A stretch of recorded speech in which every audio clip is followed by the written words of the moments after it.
Muito bom dia, a graça e a paz. Estamos aqui para mais uma EBD na sua casa. E esse é o dia que o Senhor fez, por isso nós devemos nos alegrar e louvar o Senhor. Amém? Meus queridos, nós hoje temos um tema muito interessante que fala muito a nosso respeito, porque nós, os cristãos, estamos alistados, num grande exército, somos soldados de Cristo. E como em todas as áreas da nossa vida, passamos por crise. Existem vários tipos de crise, Crise no relacionamento, crise no casamento, crise financeira, crise de existência e, por que não dizer, as crises que vivemos na nossa vida cristã. E eu quero então compartilhar com vocês a respeito desse tema, a crise do soldado de Cristo. Você é um soldado de Cristo? Então eu acredito que você tem passado por algumas crises. E é isso que nós vamos falar hoje. Amém? Então eu gostaria de convidar você a abrir a sua Bíblia. Você que trouxe a sua Bíblia, abra comigo aí no livro de Efésios, capítulo 6. É o texto básico da nossa aula de hoje. Efésios 6. Nós vamos ler 2 versículos por enquanto. Amém? Versículo 12 e versículo 13. Então vai abrindo aí a sua Bíblia. Vai abrindo aí nosso círculo. Está chegando gente, vai se assentando. Vamos participar dessa aula bem interessante. Amém? Você abriu sua Bíblia, então, Efésios capítulo 6, eu vou ler com vocês aqui o versículo 12 e o versículo 13. Depois nós vamos voltar nesse capítulo. Então diz assim, versículo 12. Porque não temos que lutar contra a carne e o sangue, mas sim contra os principados, contra as potestades, contra os príncipes das trevas deste século, contra as hostes espirituais da maldade nos lugares celestiais. 13. Portanto, tomai toda a armadura de Deus, para que possais resistir no dia mau, e havendo feito tudo, ficar firme. Amém? Então aqui está falando de uma batalha.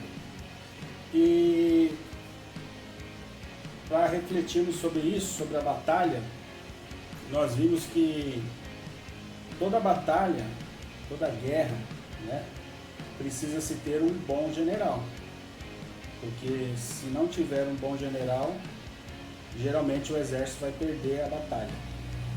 E nós temos visto muitos exemplos de grandes homens na Bíblia que eram homens de guerra, homens de batalha. Nós podemos citar entre alguns, Abraão. Você fala assim, poxa, mas Abraão era um homem de guerra? Sim, um homem de guerra.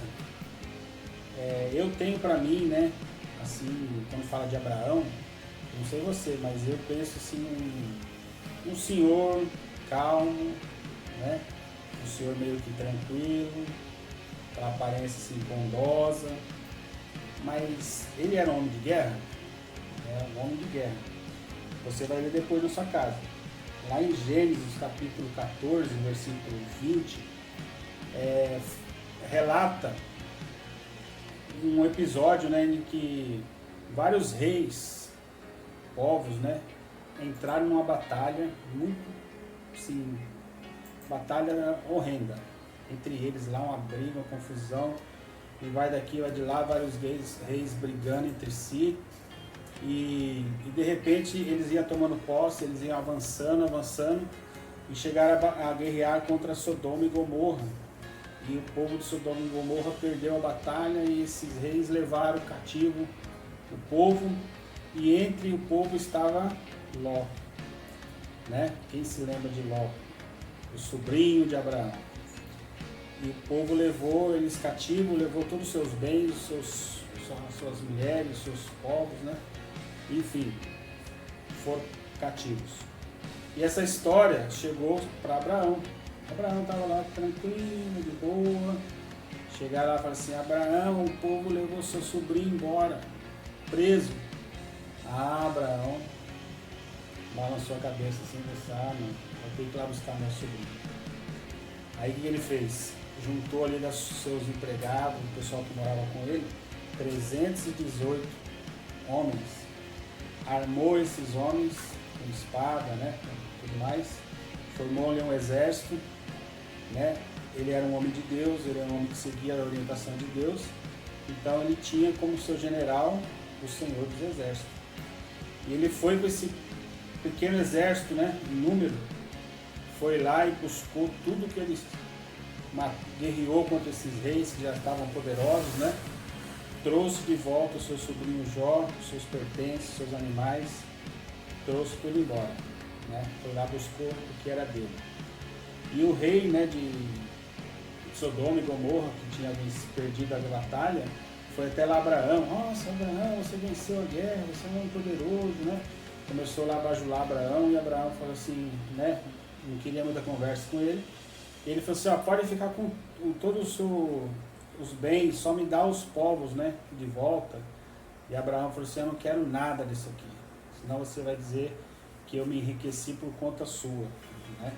Então aí tem aquele episódio, que você vai ver lá em Gênesis. Vou ler só um versículo com você, para você entender uma história que nós sempre temos falado na nossa igreja.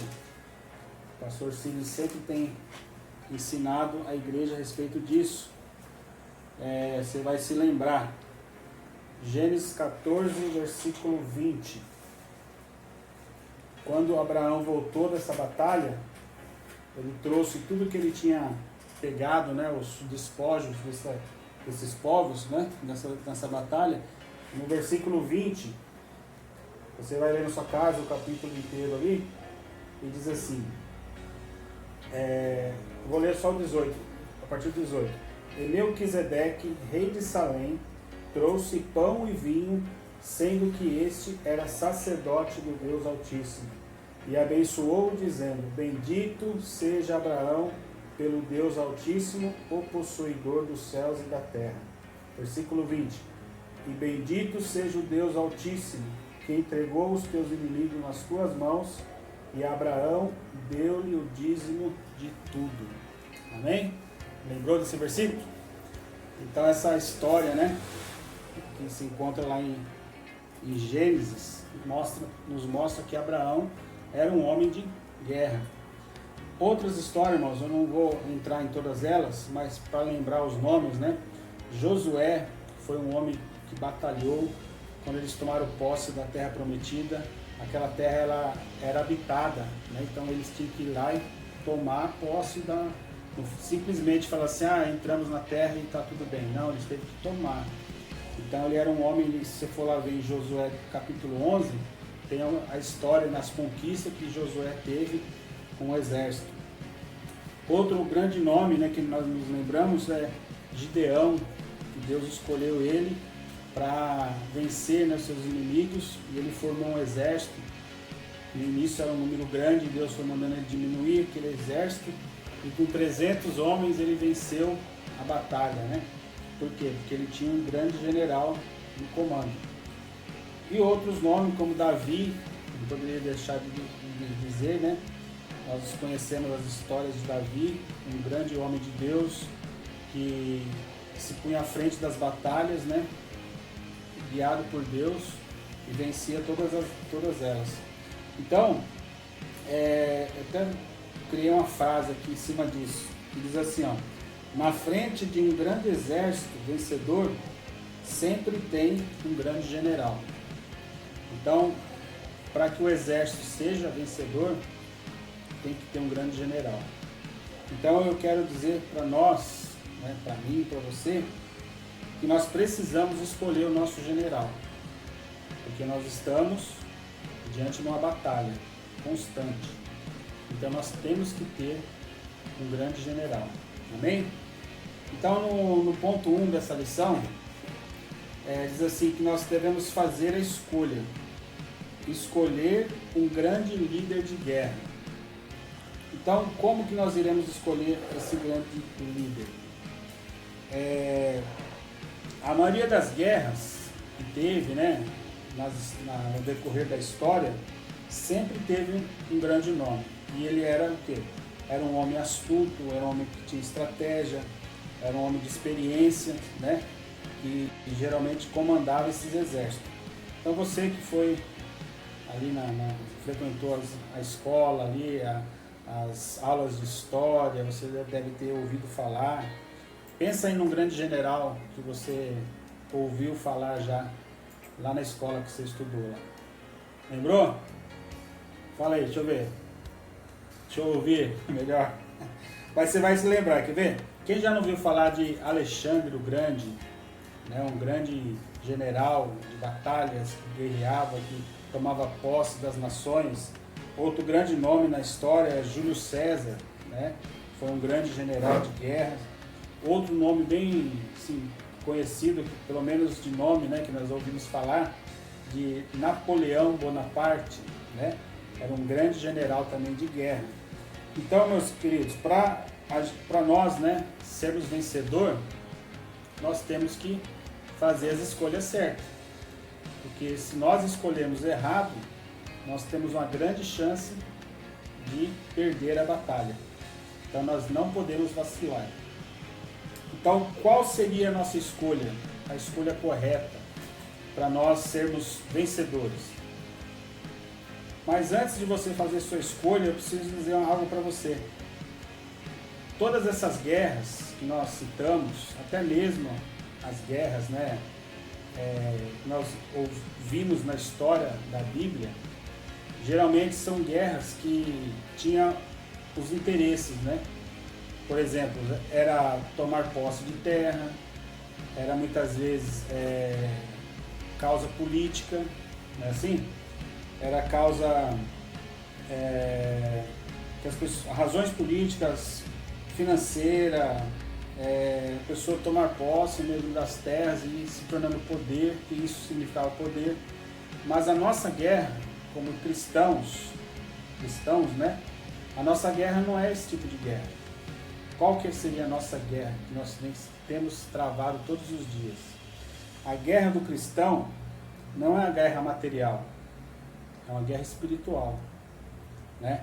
Então nós lutamos para quê? Para que sejamos santificados, nós lutamos para uma santificação pessoal, nós lutamos para o crescimento do reino, né? Nós temos que batalhar, nós temos que lutar.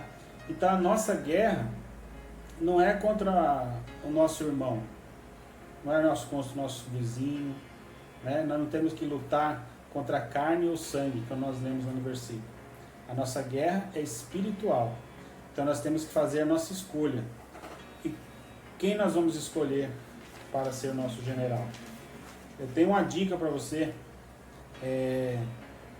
Davi, ele foi um grande vencedor nas suas batalhas, nas suas guerras. E quem ele escolheu para ser o seu general? Lá em 1 Crônicas, se você puder abrir, 1 Crônicas, capítulo 11, versículo 9. Olha o que diz lá, eu anotei aqui no meu rascunho. E Davi tornou-se cada vez mais forte, porque o Senhor dos exércitos era com ele. Então Davi, todas as vezes que ele saía para uma batalha, todas as vezes que ele se punha à frente numa batalha, ele tinha o Senhor dos exércitos. Então não era só simplesmente um general, era o general dos generais, né? Que era o Senhor dos exércitos, que estava sempre com ele. Então essa é uma ótima escolha, uma ótima opção. Nós escolhemos o Senhor dos exércitos como nosso general. E eu disse que a nossa luta, né, não é uma luta material. Então nós precisamos conhecer como funciona essa guerra. Não é verdade? Porque contra quem nós iremos guerrear, se eu falei que não é material? Então eu gostaria de partir então para o ponto 2, que diz assim: como funciona essa guerra, essa batalha? Lá em Efésios 6:12, que nós lemos, diz assim: porque a nossa luta não é contra o sangue e a carne, ou a carne, e sim contra os principados, potestade, contra dominadores deste mundo tenebroso. Efésios 6, 12. Então, se aqui está dizendo que a nossa luta não é contra a carne ou sangue, foi o que eu disse agora há pouco. A nossa luta não é contra o nosso irmão. De repente você está falando de Jesus para a pessoa e a pessoa não quer ouvir, não quer te ouvir, aí você já fica nervoso, você fica bravo, você quer excluir aquela pessoa da sua vida, né? Então, a nossa batalha não é contra essa pessoa. Não é contra uma pessoa que te fez mal, uma pessoa que te caluniou, que te prejudicou. Nossa luta não é contra esse tipo de situação. Nossa luta é contra quem? Aqui está dizendo, ó, contra os principados, potestades, dominadores. E que seriam isso? Nós temos aprendido ali no seminário teológico que nós temos feito ali na igreja, juntamente com o pastor Sidney e alguns irmãos, né? Temos acompanhado, temos estudado, e nós aprendemos que esses principados, potestades, dominadores são nossos inimigos, né? Os demônios que eles agem nas regiões, fala regiões celestes, estão nos ares, né?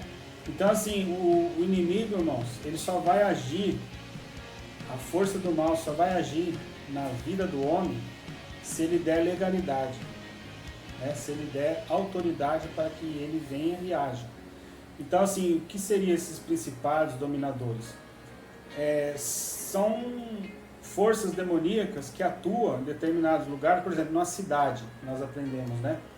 Que, por exemplo, Itapira é conhecida como a cidade dos loucos, né?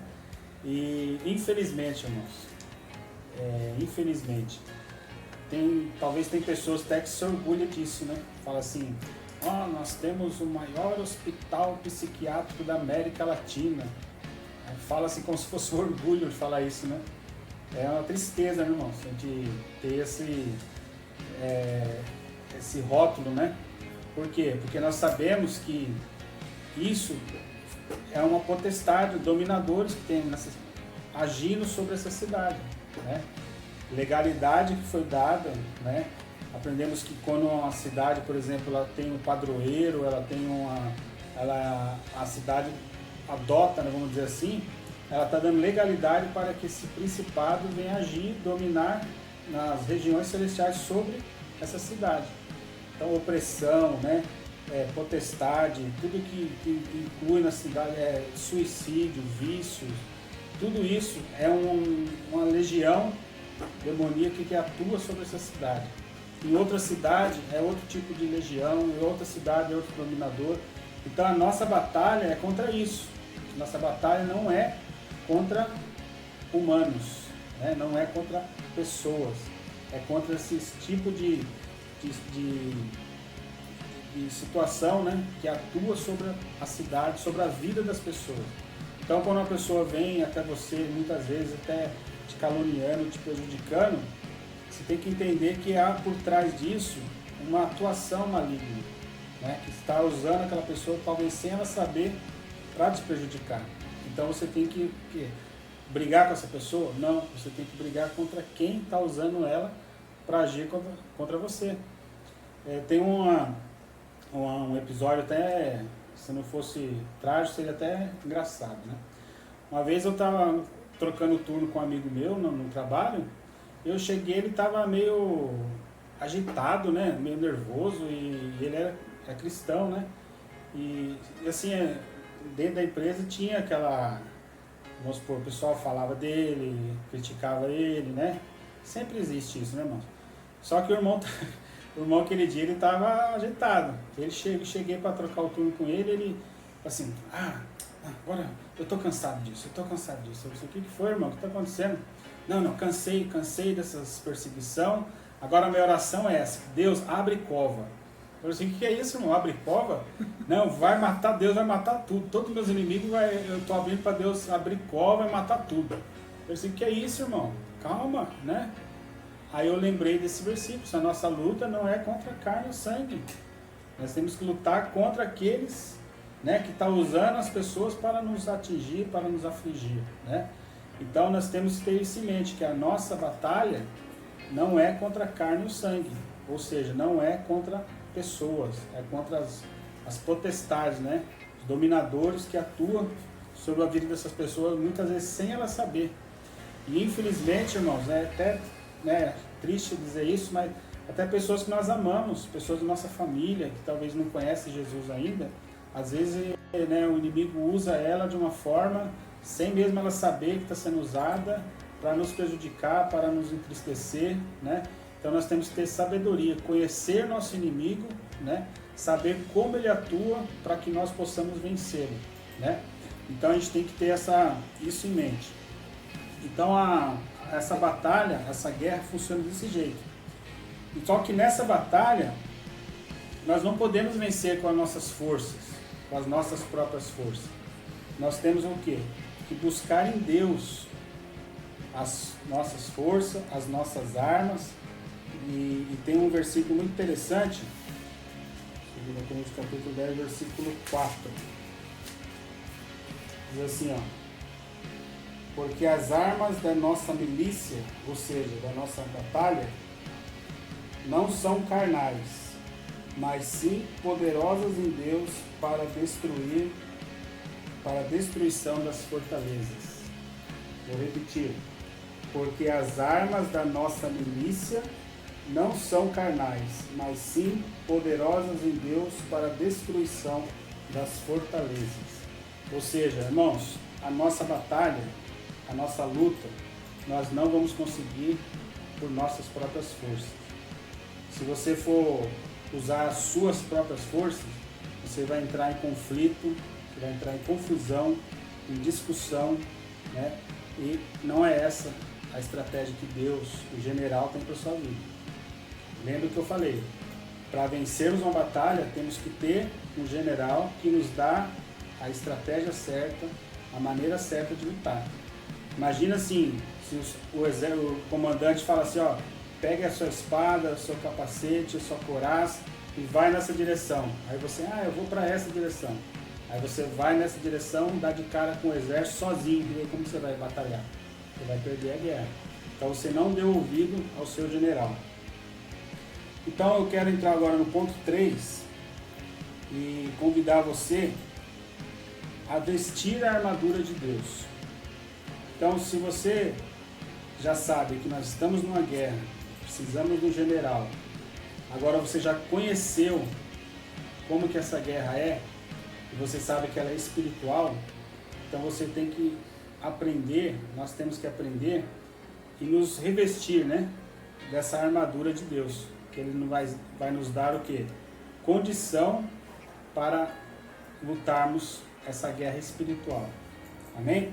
Então eu quero te convidar novamente a abrir então Efésios 6 de novo, né? Lembra que eu falei que nós íamos voltar lá para nós vermos um pouco dessa armadura. Capítulo 6, nós vamos ler a partir do versículo 13 agora. Amém? Eu queria mostrar para você, não sei se vai dar para ver, se der para ver eu vou receber um joinha ali.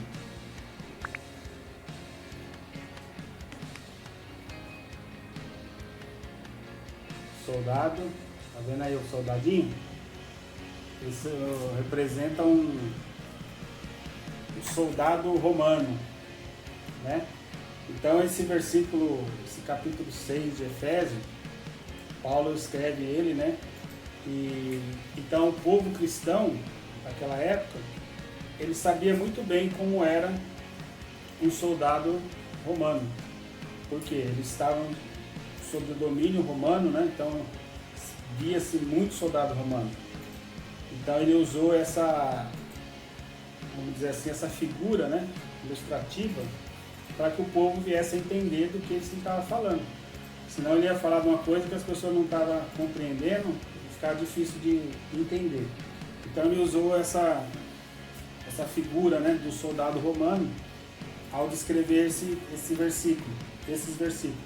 Então eu vou ler aqui para vocês, e vamos dizer, você vai ver a figurinha, lembrar da figurinha que eu mostrei para você, e nós vamos ter um entendimento aqui, amém? Então, versículo 14, diz assim, ó: estais, pois, firme, tendo cingido vossos lombos com a verdade e vestida a couraça da justiça, certo? Então você cingiu o lombo e vestiu a couraça da justiça. Então tem todo um significado, né? Essa questão aqui vamos dizer assim, da armadura, né? Que os soldados usavam. Eu quero dizer para você que o que é cingir o lombo, né? Diz assim, ó, o cinto de couro desse soldado, ele servia para quê? Para amparar, proteger o abdômen, né? A espada ficaria presa nele, e os cristãos assim estariam cercados da verdade que é Jesus Cristo. Então esse é o cinto de couro. A armadura frontal, ela seria o quê? Ela era feita de couro, de metal, protegia o peito e as costas do soldado, especialmente o coração.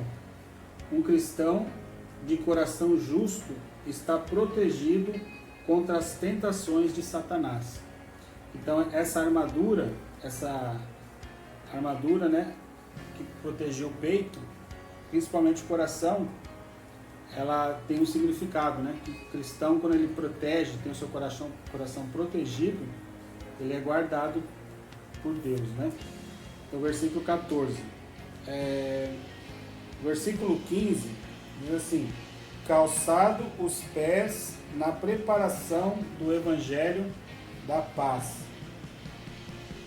Então, as sandálias que esse soldado usava, ela era sandálias de couro, né? E ela davam estabilidade e proteção para os pés dos soldados. Por onde for o cristão, deve levar a paz do evangelho contra o mal. Então, quando você calça essa sandália, o que significa na vida do cristão? Onde você for, você deve levar o quê? A paz, né? Para as pessoas.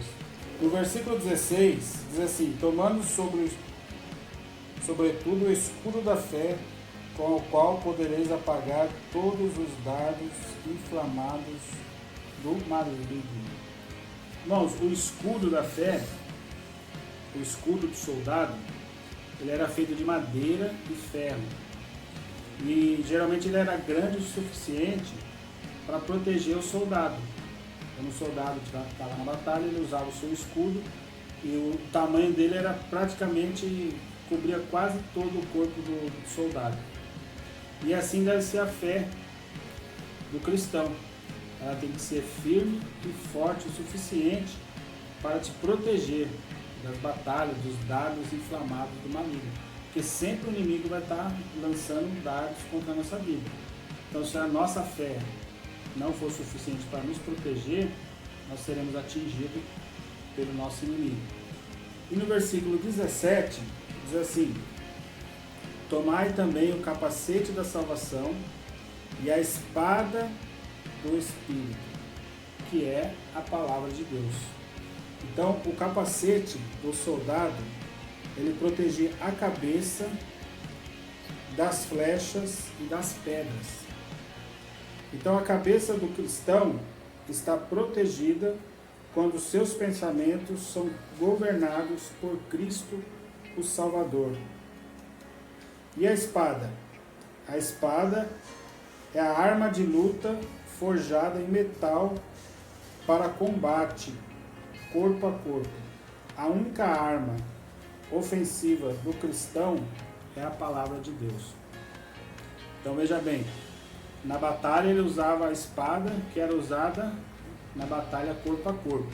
Mas na vida cristã, não vai sair com a espada aí, irmão. É espadada no povo, hein? Pelo amor de Deus.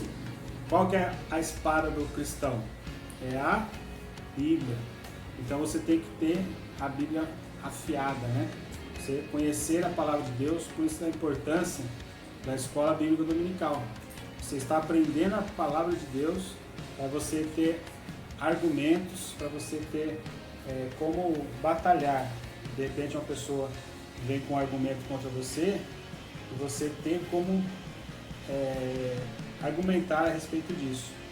Então, meus irmãos, para finalizar essa lição, nós sabemos que estamos o tempo todo numa batalha.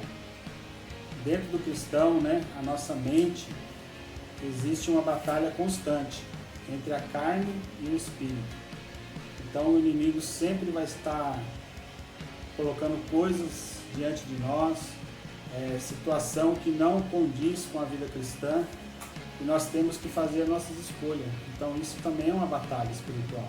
Nós temos que matar a carne todos os dias para que o Espírito Santo venha vivificar nossas vidas.